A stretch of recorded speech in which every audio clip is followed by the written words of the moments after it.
everyone, today's book is called The Nest That Wren Built.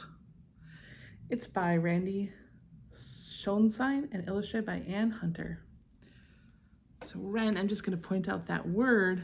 It's one of those words that has a silent W, so it looks like it might be pronounced Warren, but it's just a wren, and a wren is a type of bird.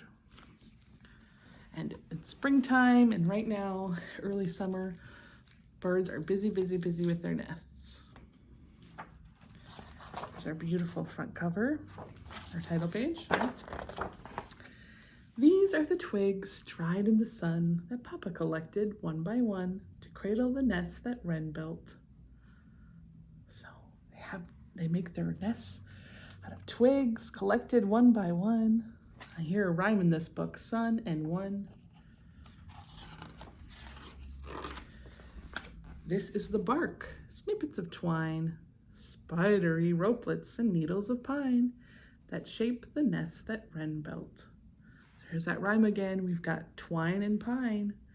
So birds like wrens are really good at finding all sorts of things in the environment to use for their nests.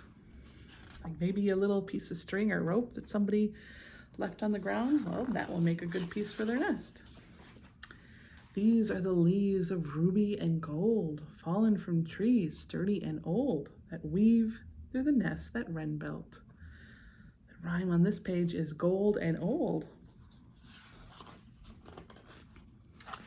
This is the sack, silky and white, brimming with spiders who feast on the mites that threaten the nest that Wren built.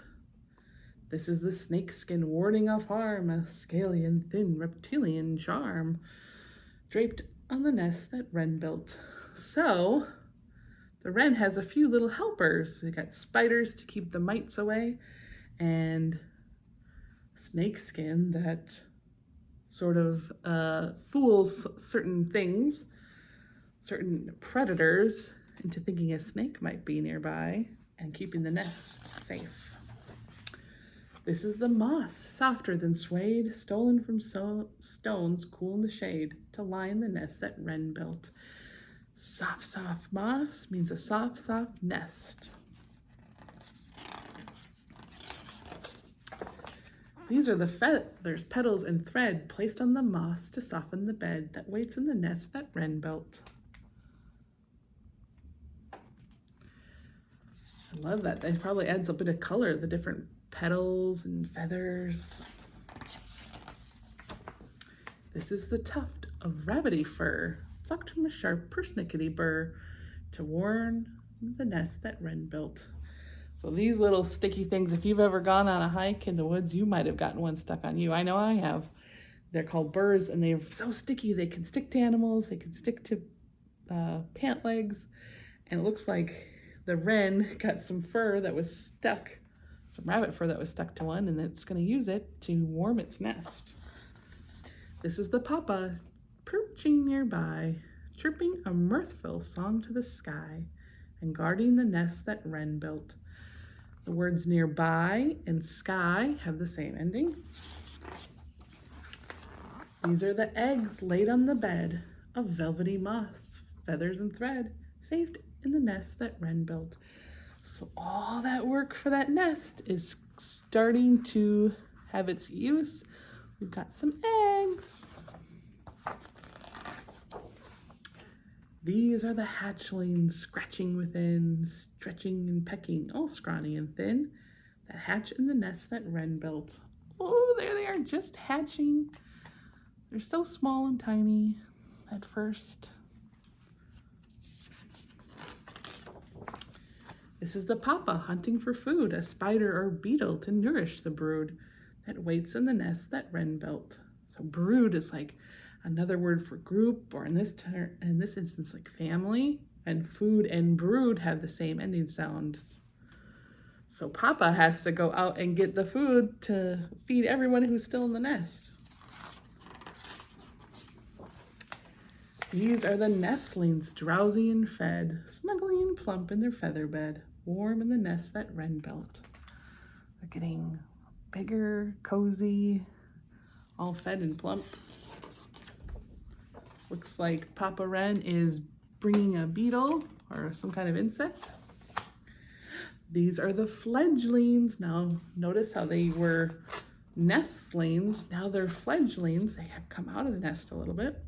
These are the fledglings, 14 days old. They inch to the edge while feathers unfold. So we've got unfold and old. So Ryan, they're starting to get ready to fly. They then fly from the nest that Wren built. Look at that. So we've got some proud parents and some brave birds ready to take on the world. Just in time, because now we have a very curious mouse in the nest that Wren built. So here we have a glossary. We talked about some of these words. Brood is a group of young birds that hatch at the same time. Burr is a rough or prickly covering on a nut or seed. A fledgling is a young bird that just learned how to fly. A hatchling is a young bird that has just come out of an egg. Mites are tiny insects that live and feed on plants and animals. A nestling is a young bird that is not yet able to fly or leave the nest. Nourish means to provide something with food and other things it needs to grow strong and healthy. Reptilian means related to a reptile, which is a cold-blooded animal that lays eggs covered in scales or body armor such as a snake, turtle, or alligator. A rootlet is a small or thin branch of root. A spider sac is a silky cocoon containing spider's eggs. And they actually have some pictures here too. We've got the fledgling, which again is a young bird that has just learned how to fly. We've got a rootlet. Nourish means to give food or other things that are needed to grow strong. And there we've got that spider sac, which is full of eggs. And here are some wren facts. These are things about the particular bird of the wren. The male Carolina wren builds up to a dozen dummy nests before singing a special song to attract a prospective mate. When a female wren answers the call, he takes her on a tour of his mini starter homes. So the male wren makes a lot of nests that they don't even end up using. They kind of pick, the female one picks which one they want to use. A real stickler. Once a female wren approves for a starter nest, she may show appreciation for her mate in a strange way. By dismantling the nest and tossing out stick after stick while noisily scolding him.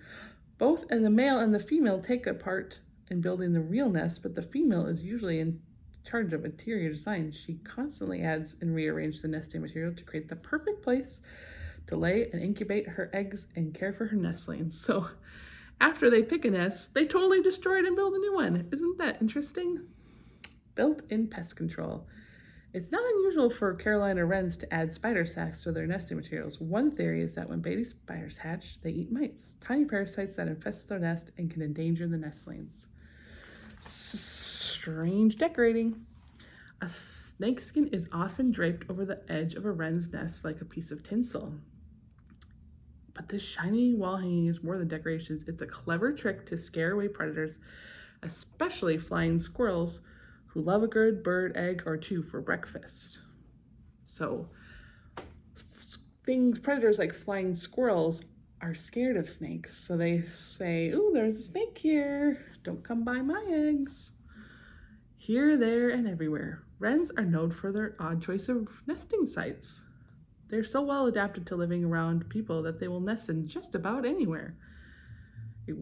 Near a house, even a garage. It wouldn't be too surprising to find a wren's nest in a boot, a hanging flower basket, a watering can, or even a bike helmet. Or it looks like a mailbox. Interesting.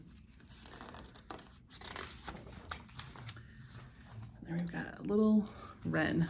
Well, I thought that was cool about how birds can build their nests and all the things that they think about when building it. You know, sometimes we think of birds as maybe a little less intelligent, but I think how clever of them to think of these things that are all designed to make sure that the eggs and the hatchlings and the nestlings and the fledglings all stay safe and live a long life.